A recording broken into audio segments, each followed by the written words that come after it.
شروع اللہ کا نام لے کر جو بڑا مہربان نہایت رحم والا ہے۔ طٰہٰ، اے نبی صلی اللہ علیہ وآلہ وسلم، ہم نے تم پر قرآن اس لیے نازل نہیں کیا کہ تم مشقت میں پڑ جاؤ، مگر ہر اس شخص کی نصیحت کے لیے نازل کیا ہے جو خوف رکھتا ہے۔ یہ اس ذات کا اتارا ہوا ہے جس نے زمین اور اونچے اونچے آسمان بنائے، یعنی رحمان، جو عرش پر جلوہ افروز ہوا۔ جو کچھ آسمانوں میں ہے اور جو کچھ زمین میں ہے اور جو کچھ ان دونوں کے بیچ میں ہے اور جو کچھ مٹی کے نیچے ہے، سب اسی کا ہے۔ اور اگر تم پکار کر بات کہو تو کیا ہے، وہ تو آہستہ کہی ہوئی اور نہایت پوشیدہ بات تک کو جانتا ہے۔ اللہ وہ معبود برحق ہے کہ اس کے سوا کوئی معبود نہیں ہے، اس کے سب نام اچھے ہیں۔ اور کیا تمہیں موسیٰ کے حال کی خبر ملی ہے؟ جب انہوں نے آگ دیکھی تو اپنے گھر والوں سے کہا کہ تم یہاں ٹھہرو، میں نے آگ دیکھی ہے، میں وہاں جاتا ہوں، شاید اس میں سے میں تمہارے پاس انگارہ لاؤں یا آگ کے مقام سے اپنا رستہ معلوم کر سکوں۔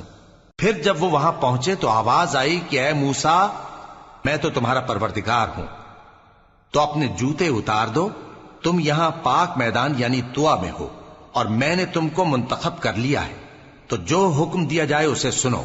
بے شک میں ہی اللہ ہوں، میرے سوا کوئی معبود نہیں، تو میری عبادت کیا کرو اور میری یاد کے لیے نماز پڑھا کرو۔ قیامت یقیناً آنے والی ہے، میں چاہتا ہوں کہ اس کے وقت کو پوشیدہ رکھوں تاکہ ہر شخص جو کوشش کرے اس کا بدلہ پائے۔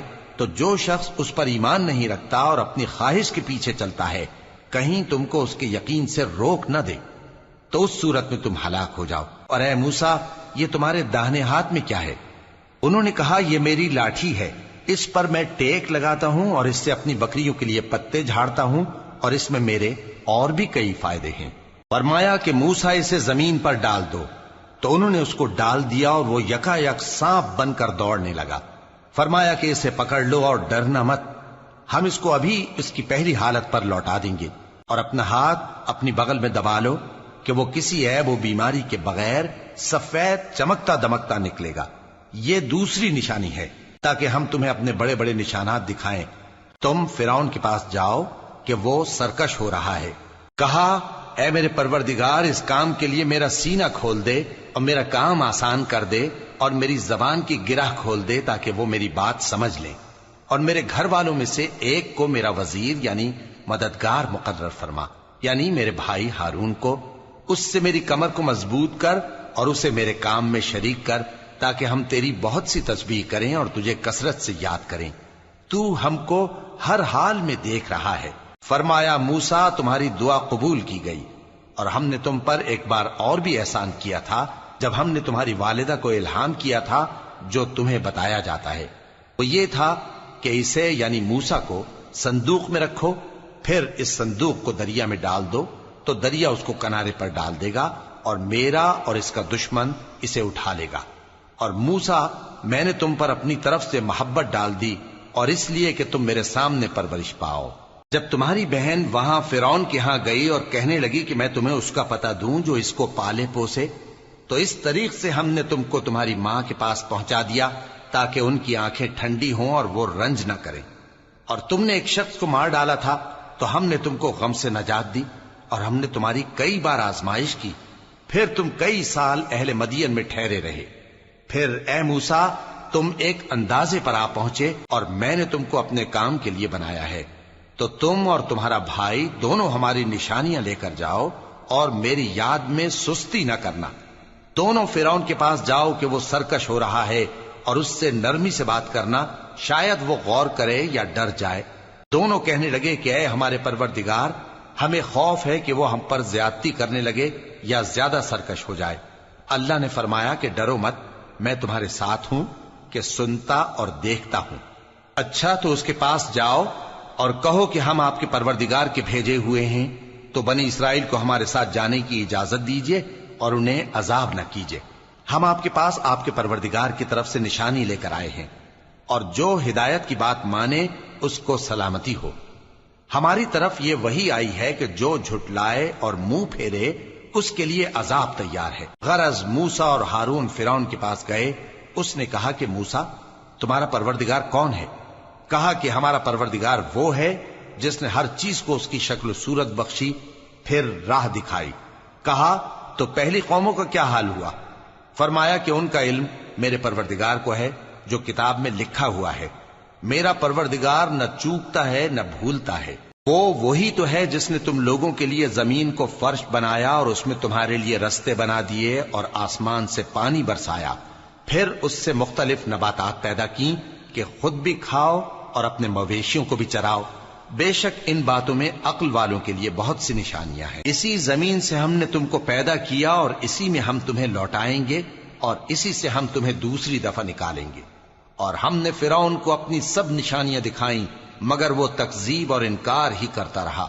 کہنے لگا کہ موسیٰ، کیا تم ہمارے پاس اس لیے آئے ہو کہ اپنے جادو کے زور سے ہمیں ہمارے ملک سے نکال دو؟ تو ہم بھی تمہارے مقابل ایسا ہی جادو لائیں گے، تو ہمارے اور اپنے درمیان ایک وقت مقرر کر لو کہ نہ تو ہم اس کے خلاف کریں اور نہ تم، اور یہ مقابلہ ایک ہموار میدان میں ہوگا۔ موسیٰ نے کہا کہ آپ کے لیے یوم زینت کا وعدہ ہے، اور یہ کہ لوگ اس روز دن چڑھے اکٹھے ہو جائیں۔ تو فرعون لوٹ گیا اور اپنے سامان جمع کر کے پھر آیا۔ موسیٰ نے ان جادوگروں سے کہا کہ یہ تمہاری بربادی ہوگی، اللہ پر جھوٹ نہ باندھو، وہ تمہیں عذاب سے فنا کر دے گا، اور جس نے جھوٹ باندھا وہ نامراد رہا۔ تو وہ باہم اپنے معاملے میں جھگڑنے اور چپکے سرگوشی کرنے لگے۔ کہنے لگے یہ دونوں جادوگر ہیں، چاہتے ہیں کہ اپنے جادو کے زور سے تم کو تمہارے ملک سے نکال دیں اور تمہارے بہترین مذہب کو نابود کر دیں۔ تو تم جادو کا سامان اکٹھا کر لو اور پھر قطار باندھ کر آؤ۔ آج جو غالب رہا وہی کامیاب ہوا۔ جادوگر بولے کہ موسیٰ، یا تو تم اپنی چیز ڈالو یا ہم اپنی چیزیں پہلے ڈالتے ہیں۔ موسیٰ نے کہا بلکہ تم ہی پہلے ڈالو۔ جب انہوں نے چیزیں ڈالیں تو یکا یک ان کی رسیاں اور لاٹھیاں موسیٰ کے خیال میں ایسی آنے لگیں کہ وہ میدان میں ادھر ادھر دوڑ رہی ہیں۔ اس وقت موسیٰ نے اپنے دل میں خوف محسوس کیا۔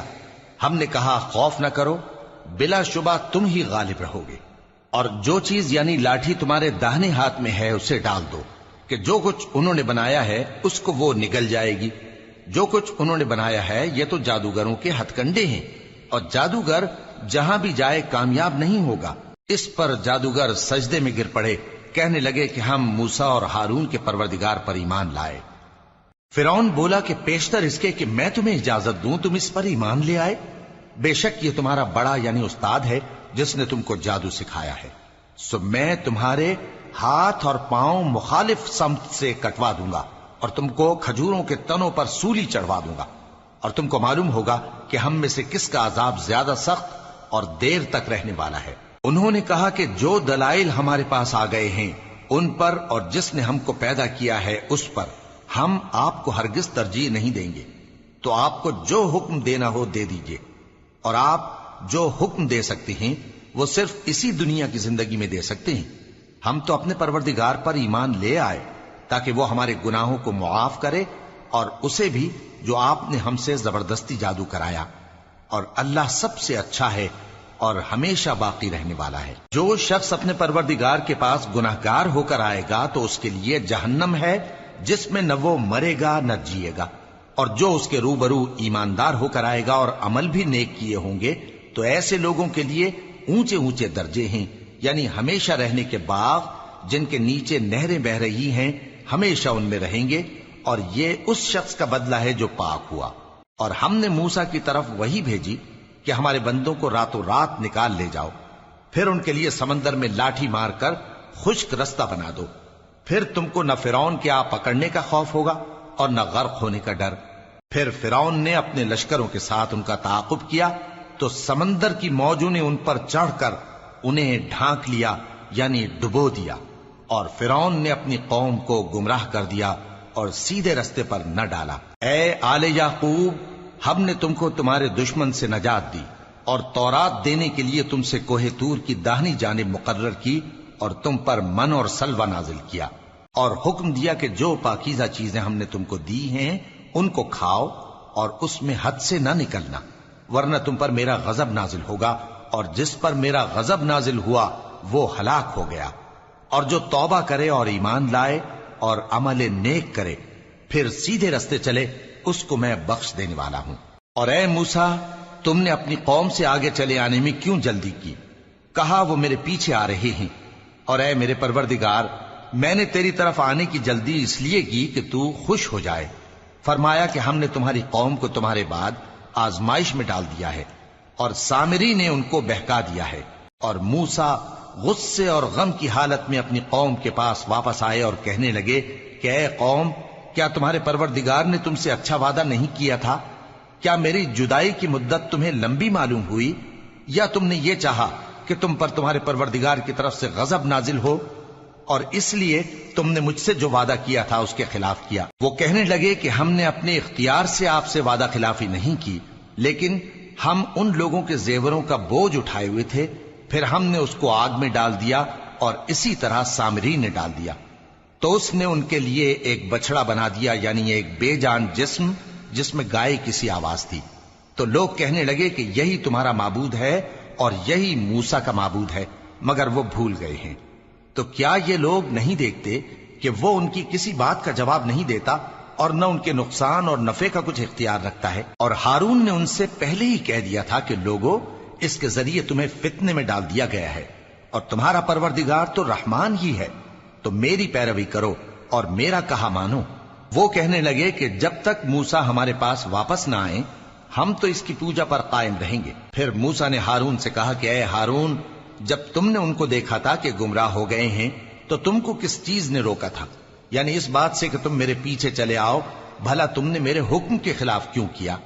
کہنے لگے کہ اے ماں جائے، میری داڑھی اور سر کے بالوں کو نہ پکڑیے، میں تو اس سے ڈرا کہ آپ یہ نہ کہیں کہ تم نے بنی اسرائیل میں تفرقہ ڈال دیا اور میری بات کو ملحوظ نہ رکھا۔ موسیٰ نے فرمایا تو اے سامری تیرا کیا حال ہے؟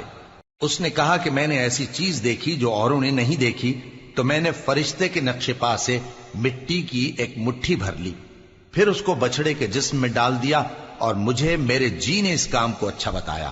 موسیٰ نے کہا جا، تجھ کو دنیا کی زندگی میں یہ سزا ہے کہ کہتا رہے کہ مجھ کو ہاتھ نہ لگانا، اور تیرے لیے ایک اور وعدہ ہے، یعنی عذاب کا جو تجھ سے ٹل نہ سکے گا، اور جس معبود کی پوجا پر تو جمع ہوا تھا اس کو دیکھ، ہم اسے جلا دیں گے، پھر اس کی راکھ کو اڑا کر دریا میں بکھیر دیں گے۔ تمہارا معبود تو اللہ ہی ہے، جس کے سوا کوئی معبود نہیں، اس کا علم ہر چیز پر محیط ہے۔ اس طرح ہم تم سے وہ حالات بیان کرتے ہیں جو گزر چکے ہیں، اور ہم نے تمہیں اپنے پاس سے نصیحت کی کتاب عطا فرمائی ہے۔ جو شخص اس سے منہ پھیرے گا وہ قیامت کے دن گناہ کا بوجھ اٹھائے گا۔ ایسے لوگ ہمیشہ اس عذاب میں مبتلا رہیں گے، اور یہ بوجھ قیامت کے روز ان کے لیے برا ہوگا، جس روز سور پھونکا جائے گا، اور ہم گناہگاروں کو یوں اکٹھا کریں گے کہ ان کی آنکھیں نیلی نیلی ہوں گی۔ تو وہ آپس میں آہستہ آہستہ کہیں گے کہ تم دنیا میں صرف 10 ہی دن رہے ہو، جو باتیں یہ کریں گے ہم خوب جانتے ہیں۔ اس وقت ان میں سب سے اچھی راہ والا یعنی عاقل و ہوش مند کہے گا کہ نہیں، بلکہ صرف ایک ہی روز ٹھہرے ہو۔ اور اے نبی صلی اللہ علیہ وآلہ وسلم، لوگ تم سے پہاڑوں کے بارے میں دریافت کرتے ہیں، کہہ دو کہ میرا رب ان کو راکھ بنا کر بکھیر دے گا، پھر زمین کو ہموار میدان کر چھوڑے گا جس میں تم کوئی نشیب و فراز نہ دیکھو گے۔ اس روز لوگ پکارنے والے کے پیچھے چلیں گے اور اس کی پیروی سے انحراف نہ کر سکیں گے، اور رحمان کے سامنے آوازیں پست ہو جائیں گی، تو تم ایک ہلکی آواز کے سوا کوئی آواز نہ سنو گے۔ اس روز کسی کی سفارش کچھ فائدہ نہ دے گی مگر اس شخص کی جسے رحمان اجازت دے اور اس کی بات کو پسند فرمائے۔ جو کچھ ان کے آگے ہے اور جو کچھ ان کے پیچھے ہے وہ اس کو جانتا ہے، اور وہ اپنے علم سے اللہ کے علم کا احاطہ نہیں کر سکتی۔ اور اس زندہ و قائم کے روبرو منہ لٹک جائیں گے، اور جس نے ظلم کا بوجھ اٹھایا وہ نامراد رہا، اور جو نیک کام کرے گا اور مومن بھی ہوگا تو اس کو نہ ظلم کا خوف ہوگا اور نہ نقصان کا۔ اور ہم نے اس کو اسی طرح کا قرآن عربی نازل کیا ہے، اور اس میں طرح طرح کے ڈراوے بیان کر دیے ہیں تاکہ لوگ پرہیزگار بنیں یا اللہ ان کے لیے نصیحت پیدا کر دے۔ تو اللہ جو سچا بادشاہ ہے، عالی قدر ہے، اور قرآن کی وحی جو تمہاری طرف بھیجی جاتی ہے اس کے پورا ہونے سے پہلے قرآن کے پڑھنے میں جلدی نہ کیا کرو، اور دعا کرو کہ میرے پروردگار مجھے اور زیادہ علم دے۔ اور ہم نے پہلے آدم سے عہد لیا تھا مگر وہ اسے بھول گئے، اور ہم نے ان میں ارادے کی پختگی نہ پائی۔ اور جب ہم نے فرشتوں سے کہا کہ آدم کے آگے سجدہ کرو تو تو سب سجدے میں گر پڑے مگر ابلیس نے انکار کیا۔ اس پر ہم نے فرمایا کہ آدم، یہ تمہارا اور تمہاری بیوی کا دشمن ہے، تو یہ کہیں تم دونوں کو بہشت سے نہ نکلوا دے، پھر تم تکلیف میں پڑ جاؤ۔ یہاں تم کو یہ آسائش ہے کہ نہ بھوکے رہو نہ ننگے، اور یہ کہ نہ پیاسے رہو اور نہ دھوپ کھاؤ۔ پھر شیطان نے ان کے دل میں وسوسہ ڈالا اور کہا کہ آدم، بھلا میں تم کو ایسا درخت بتاؤں جو ہمیشہ کی زندگی کا باعث ہو اور ایسی بادشاہت کہ کبھی زائل نہ ہو؟ سو دونوں نے اس درخت کا پھل کھا لیا تو ان پر ان کی شرم گاہیں ظاہر ہو گئیں اور وہ اپنے اوپر بہشت کے پتے چپکانے لگے، اور آدم نے اپنے پروردگار کے حکم کے خلاف کیا تو وہ اپنے مقصد سے بے راہ ہو گئے۔ پھر ان کے پروردگار نے ان کو نوازا تو ان پر مہربانی سے توجہ فرمائی اور سیدھی راہ بتائی۔ فرمایا کہ تم دونوں یہاں سے نیچے اتر جاؤ، تم میں بعض کے دشمن ہوں گے، پھر اگر میری طرف سے تمہارے پاس ہدایت آئے تو جو شخص میری ہدایت کی پیروی کرے گا وہ نہ گمراہ ہوگا اور نہ تکلیف میں پڑے گا، اور جو میری نصیحت سے منہ پھیرے گا اس کی زندگی تنگ ہو جائے گی، اور قیامت کو ہم اسے اندھا کر کے اٹھائیں گے۔ وہ کہے گا کہ میرے پروردگار، تو نے مجھے اندھا کر کے کیوں اٹھایا؟ میں تو دیکھتا بھالتا تھا۔ اللہ فرمائے گا کہ ایسا ہی چاہیے تھا، تیرے پاس ہماری آیتیں آئیں تو تو نے ان کو بھلا دیا، اسی طرح آج ہم تجھ کو بھلا دیں گے۔ اور جو شخص حد سے نکل جائے اور اپنے پروردگار کی آیتوں پر ایمان نہ لائے، ہم اس کو ایسا ہی بدلہ دیتے ہیں، اور آخرت کا عذاب بہت سخت اور ہمیشہ باقی رہنے والا ہے۔ تو کیا یہ بات ان لوگوں کے لیے موجب ہدایت نہ ہوئی کہ ہم ان سے پہلے بہت سے فرقوں کو ہلاک کر چکے ہیں جن کے رہنے کے مقامات میں یہ چلتے پھرتے ہیں؟ عقل والوں کے لیے اس میں بہت سی نشانیاں ہیں۔ اور اگر ایک بات تمہارے پروردگار کی طرف سے پہلے صادر اور جزائے اعمال کے لیے ایک میعاد مقرر نہ ہو چکی ہوتی تو نزول عذاب لازم ہو جاتا۔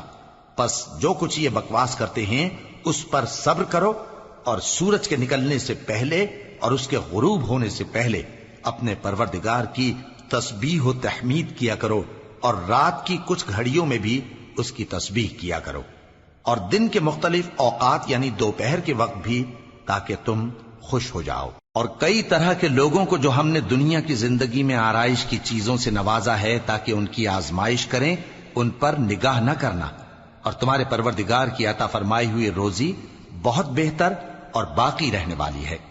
اور اپنے گھر والوں کو نماز کا حکم کرو اور اس پر قائم رہو۔ ہم تم سے روزی کے خواستگار نہیں، بلکہ تمہیں ہم روزی دیتے ہیں، اور نیک انجام اہل تقوی کا ہے۔ اور کہتے ہیں کہ یہ پیغمبر اپنے پروردگار کی طرف سے ہمارے پاس کوئی نشانی کیوں نہیں لائے؟ کیا ان کے پاس پہلی کتابوں کی نشانی نہیں آئی؟